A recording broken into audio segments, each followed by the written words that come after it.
Hey guys, how you doing? Eric at SoCal Cigars. Okay, so like I promised in my last video, I was going to do a review of one of my favorite cigars. One of the cigars I've turned more people onto that have thanked me for it than probably any other cigar I can think of. It is the humble Isla Del Sol. Trying to remember where I even heard of this cigar. I don't know if I got it from someone or if I had just ordered it or randomly picked one up. I don't know. But I smoked this thing and I'm like, man, for the cost, this is amazing. And that's kind of the thing. This is one of those cigars that really quickly fell for me into one of my like kind of always on hand daily smoke. You know, if I don't know what to bring, I'm always bringing these. If people say I'm not really experienced in smoking cigars, what should I try? I'll always say one of these. Because the price is good and they're just fantastic cigars. They taste amazing. So anyway, I did that deep dish video last time, but I had said this is another one of those ones I just have to do a review on. So let's get into a few things here. One is, again, you know, I'm big on pairing my cigars, so I decided today what would be the perfect pairing for the Isla Del Sol. I think is going to go ahead and be this bottle of tequila. So I don't know how you could miss with these two things, right? Really? So I don't know, but I'm not sure. I'm thinking it's a toss-up. Nah, I don't know, man. It's killing me. I don't know. I think it's gonna be the Mountain Dew. Sorry, I just, you know, comfort food. You know how that goes.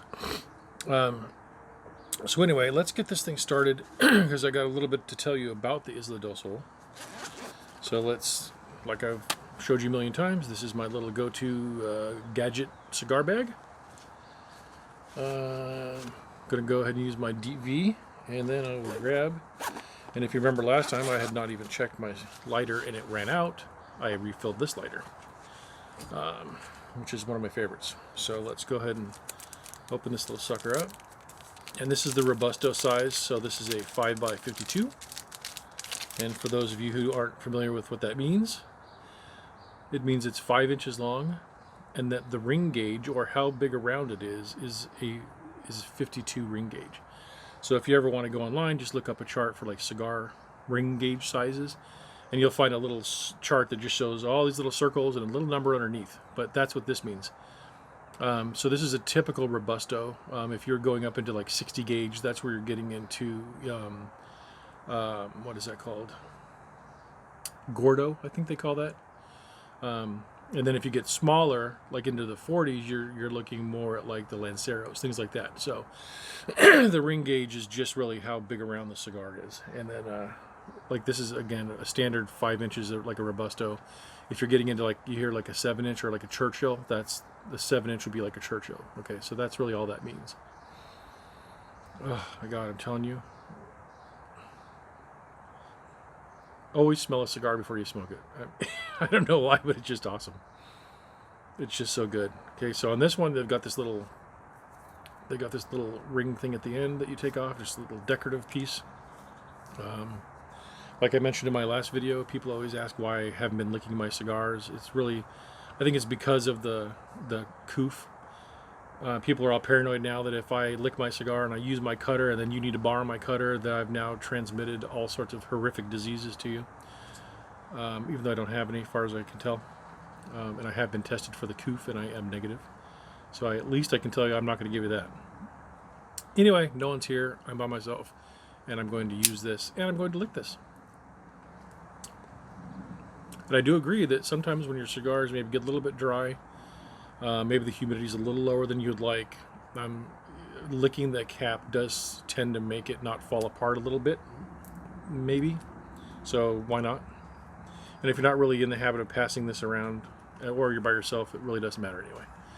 So anyway, we'll go put that in there just like we normally do, and a quick little snip. Clean that sucker out, and we're good.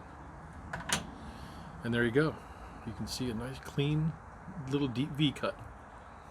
And we'll go ahead and test our draw. Feels good to me. Again, we're going to toast our foot like we always do, in my opinion. I think it's always a good idea. Again, just to where it just gets a little charred. We're not trying to really light it. We're trying to set the stage for a good light. And now we'll do that.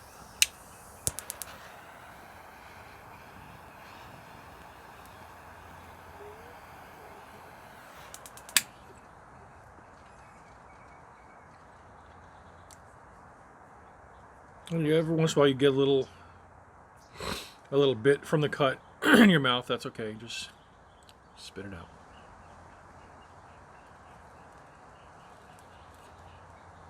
And again, oftentimes what we'll do is when we get that first light going, a lot of times you'll see me or other people turn their cigar around and you're just trying to make sure that you've got a good light. A lot of times we'll always just give it that last, just to make sure. And then we're lit. Okay, so there's a few things I wanted to tell you about this today, because I've heard people's opinions. I've heard mixed opinions about this cigar, and not really opinions, because so far the opinions that I've gotten on this cigar have always just been that it's fantastic. But I have heard different people talk about whether it's long filler, whether it's a mixed filler, whether it's short filler, why the price is what it is, things like that. And even when I've looked at website descriptions, because I'll usually go to 15 different cigar websites before I buy anything, at least online, and I'll tend to look through what they have to say about it just out of curiosity. And I've noticed that even on those different websites that I've seen, sometimes they'll say that it's a all long filler. Some I've seen where it says it's a short filler, some I've seen where it's a mixed filler. So that was kind of confusing to me. And I've always been told, and again, just because, and I always tell you this, just because someone tells you something doesn't mean it's true. You should, what's the old saying, trust but verify. I've always been told that this was a mixed filler cigar. But then when I started looking through a few websites, it just kept saying it was long filler. And I didn't think that was accurate.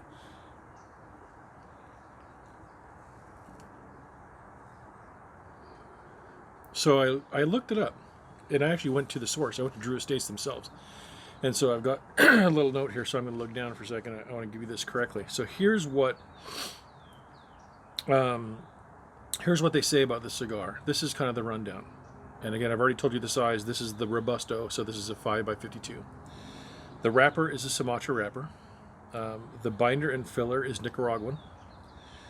Okay, then when it comes to what they say about that, it actually says that it's a tripa. Now I'm going to completely mess up this. This is Spanish.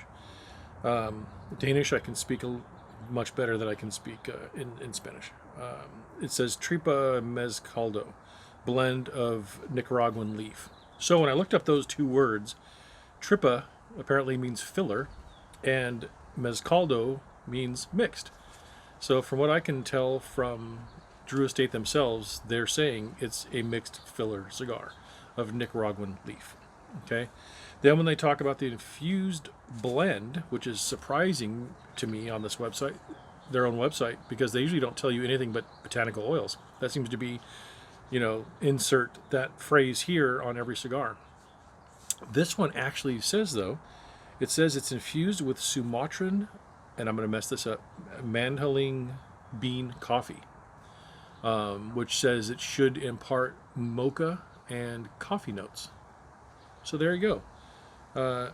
Of all the Drew Estate mysteries, apparently they're actually gleaning a small amount of information to us about this cigar, which is cool, So anyway, so from what I can tell, Sumatra wrapper and binder, Nicaraguan mixed filler, and the infusing process was with a Sumatran mandheling bean coffee. So interesting, because you normally don't get that much. So I was kind of stoked on that. Now here's another thing I want to give to you real quick while I've got my sheet out. The price point on these cigars is fairly consistent across anywhere you go, as far as especially online. Obviously, in a brick and mortar, it's going to change based on state to state. Cigar taxes are wildly. I've never done a video on that. Maybe I should, if you find it interesting.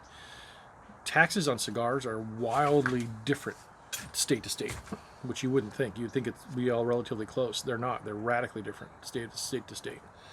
But maybe that'll be for some other video. But anyway, I just want to give you my pro tip here. So if you watch my whole video and you've gotten to this point, bravo. And so here's your pro tip of the day. Almost every other website for a box of Isla Del Sol Robusto size, which comes in a 20 pack, is $78.68 for 20 cigars. Standard across the board. You can go check out 15 different websites, and that's about what the price is going to be. But I found at Atlantic Cigar Company, which is one of my favorite cigar online retailers, that exact same box that is $78 everywhere else, for them, $57.95. So the first time I found that, I thought it was a fluke. I thought it must have been like a sale, or I don't know why that price was what it was, because it was, we're talking, it's a $20 difference in the same exact box of cigars. So anyway, there's your pro tip.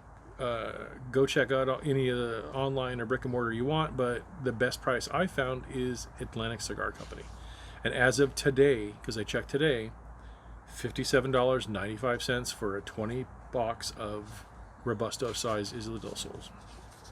So there you go. You're welcome. The other thing I want to mention, and then I'll get into actually reviewing the cigar. Kind of trying to get into it a little bit so I could give you a good review. It's one thing I want to say is I always appreciate the packaging and the aesthetics that come along with Drew Estate. So this is the box you get of the Isla Del Sols from Drew Estate. As you can see, the packaging is always cool. The designs are always cool. It gives you all sorts of information on the back. Now, granted, this isn't a wooden box like a lot of cigars, but I think that also lends to the pricing being better. So this is just like a cardboard box, right? But what's always I've always thought was kind of neat, especially when I first got these, and I wasn't expecting that, is they're actually, this has gotten kind of sloughed around, but as you can see, all the cigars are lined up in 2 rows of 10 in actual cigar leaf. So I thought that was always kind of a nice presentation. So when you open this box up, it's really cool. I guess for going on the cheaper side to save money on the cheaper box, which is fine. I don't care. For the most part, luckily I hadn't thrown this one away, because I actually just got another box because I was out of these. And you'll find, for me and a lot of other people, that the second you run out of these Isla Del Sols, you're ordering another box because you always want to have them available. But anyway, that's how they come, and I always thought that was really cool. Anyway, so expect to get this in the mail when you order these suckers. And again, Atlantic Cigar Company, you'll save $20. All right, enough chit-chatting. Let's get into the meat and potatoes of it all.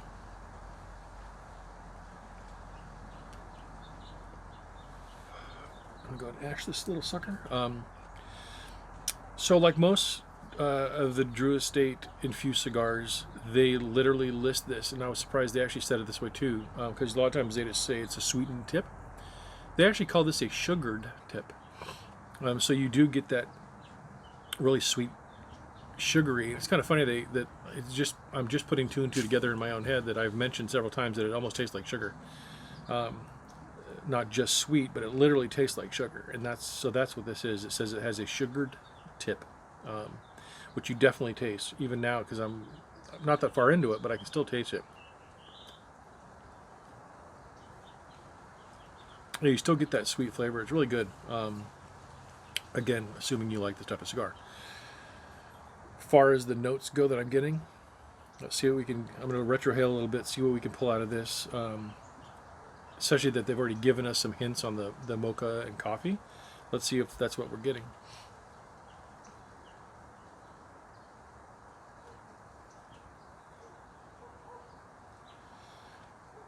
Yeah, I'd say they're right. You do get that. You get a kind of It's almost like it's funny because if you've seen one of my other videos where I kind of talk about your tongue versus your sinuses and the different aromas you get versus the different tastes that your tongue can produce can detect, you get a very front-loaded mocha taste, and you get a very back end, like the back of your throat, subtle coffee flavor. It's kind of funny how it's almost like it's divided up into three sections. Like I can taste the sugary sweetness on my lips. I can taste in the front of my mouth, more on my tongue, that kind of mocha flavor. And then in the back of my throat and up towards the back where you're going up in your sinuses, I get a little more of a subtle, like a clean coffee flavor. So I'd say they're right. I mean, you're really tasting what they're doing to the cigar. It's coming through in the profile, which is cool. It's got to be cool. It's like when you make food, and you're a chef and you put together a recipe and you really want the person enjoying that meal to really taste what you're trying to get them to taste. When it comes through and it's successful, it's a big win. And that's the same thing here. When you're, if you're a cigar company or a blender and you're trying to get someone to actually get a certain taste and profile out of it, and they do, it's like a big win. And so I would say this one wins in that category, that you're definitely getting what they're trying to give you. And so that's good, because that doesn't always happen.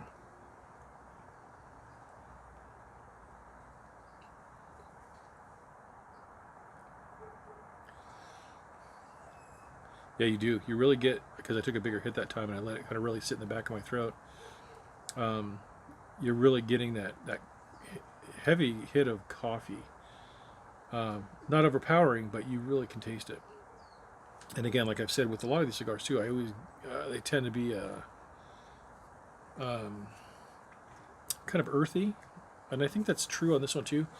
I think when it comes to Drew Estates, all their cigars that I've ever had, whether they're infused or less infused or whatever category of cigar they are, I always get that kind of earthy tone through their cigars too, which is always nice. It's like a grounded, I don't mean ground like the dirt, but I mean it's like a grounded flavor. It's like the backbone of the cigar, and then the other subtleties are layered on top of it. You know what I mean? So it's kind of like that sweet hit on your lips. It's kind of like that grounded, earthy feel, and then you get that like mocha, and then you get that coffee. So, and again, that's why I am doing this review for you on this cigar specifically, because when you look at the price point of these cigars and you look at what you're getting, I mean, talk about this cigar is the epitome of bang for your buck. Okay,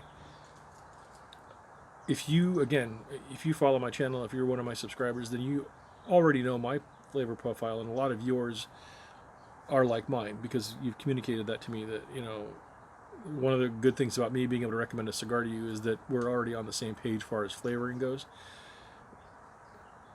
Buy these. I mean, I would be blown away if anyone watching this bought this cigar and didn't love it. It would blow my mind. I'm telling you.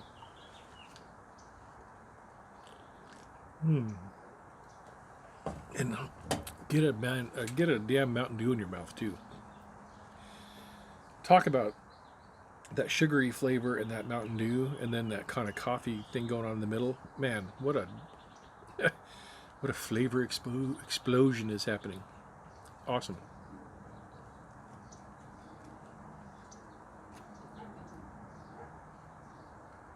Yeah, it's great. I can't say enough. And and then even something I didn't talk about is the construction. Perfect. I've never had a tight draw. I've never had one come apart. I've never had one crack. The cap is nice and deep. I mean, the cap is really low. So, I mean, for a beginner cigar, you would almost have to try to screw this one up by cutting it wrong. And if you're using a cutter like mine, then it bottoms out anyway, and you'll never have it. So, I mean, it's still got another half the distance to go before it gets to the cap. So this thing is bulletproof when it comes to that. So if you're new to cigars, you're gonna have to go out of your way to F this one up. Anyway, I'll pause real quick and get a little closer to the band, and I'll give you my final thoughts on this cigar. But yeah, that's kind of where we're at so far. Anyway, Hang on, I'll be right back. Hey guys, well, I'm back. I'm a little deeper into this thing. I'm at least halfway, if not a little bit more, because I've already ashed once, if you remember. Want to show you the burn's pretty good. I mean, yeah, it's a little off here, a little wonky, but it's all right. But you can see the ash is really good, really solid. So I did notice something, and I'm going to tell you.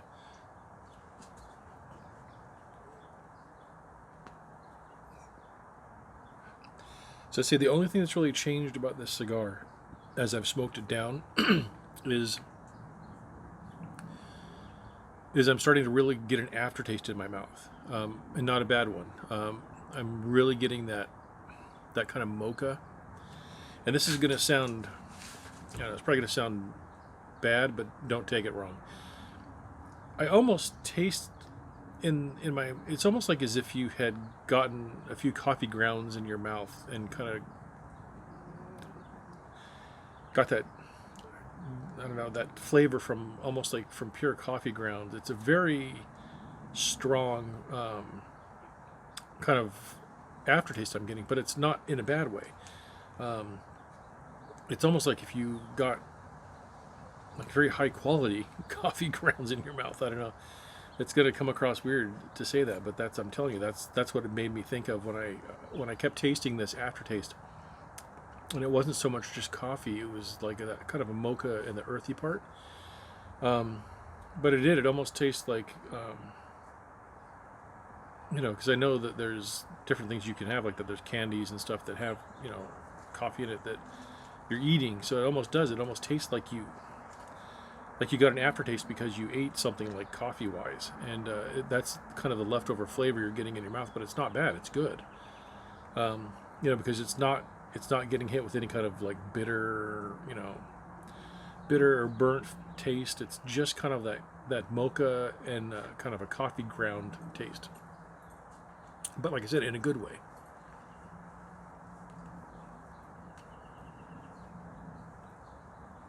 Yeah, that's kind of all that's changing on this. Is it's getting so a little less sweet from the sugary tip, because that's starting to wear off a little bit.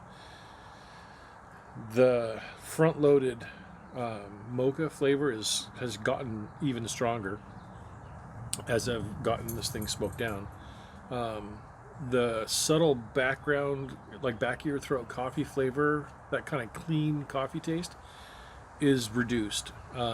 So I would say that as you get past about the halfway point on this cigar, what it seems to me like is what you're really left with is kind of like that mocha, almost coffee ground aftertaste in your mouth. And when you're hitting the cigar, you're tasting that more too. So it seems like the sugary part and the coffee, that clean coffee part, has dropped back into the background pretty far, and you're more left with that front-loaded mocha coffee flavor.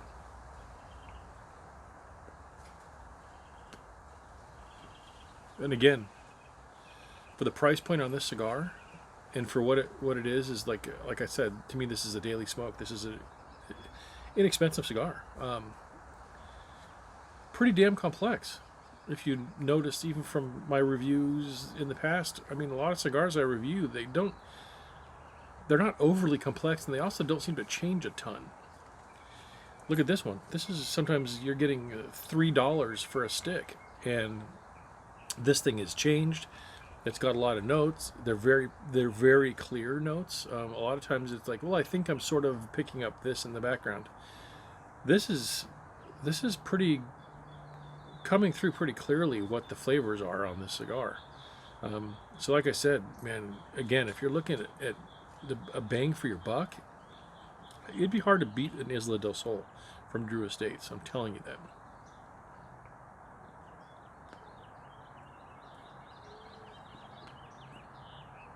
Anyway, I'd say that's it. Like I said, I mean, a lot of times I don't even smoke cigars down this far, because I've always tasting the, you know, nothing's really changing overly, except maybe as you get closer to the end, it gets a little burnt flavored or a little overpowering from the back of the cigar becoming like the filter.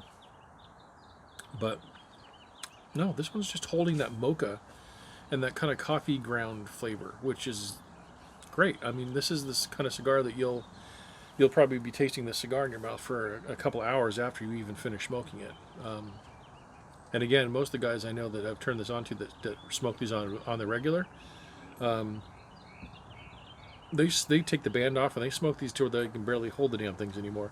In fact, a shout out to several guys, especially PV, who is the inspiration for why I even have a YouTube channel, loves these as well. And Bakes and a bunch of the other guys I ride with, these guys, all fans. Dave, you know who you are. Man, he's a massive fan of these cigars. Man, if he pulls his Herfador out of the back of his bike and he opens it up, I would bet you everything I own that there's going to be at least one of these in there, if not more. So I'm telling you, this is a big hit. It's a big winner. This is one I would have no reservations recommending, and I would highly recommend checking this sucker out and see what you think. But anyway, that's kind of the end of this. I don't think it's going to change a whole lot more from here. I don't think. Anyway, Eric at SoCal Cigars. Go check out the old Isla Del Sol by Drew Estates. Grab yourself one or a box. I don't think either way. I think you'll be happy you did. Let me know in the comments if you've never had these before and you tried them, and let me know what you thought of it. I'd really be curious to see. If anyone got this and didn't like it. That would probably be more surprising to me than anything else. So, anyway, enjoy the rest of your day. Eric, SoCal Cigars, and I will see you on the next video. Take care.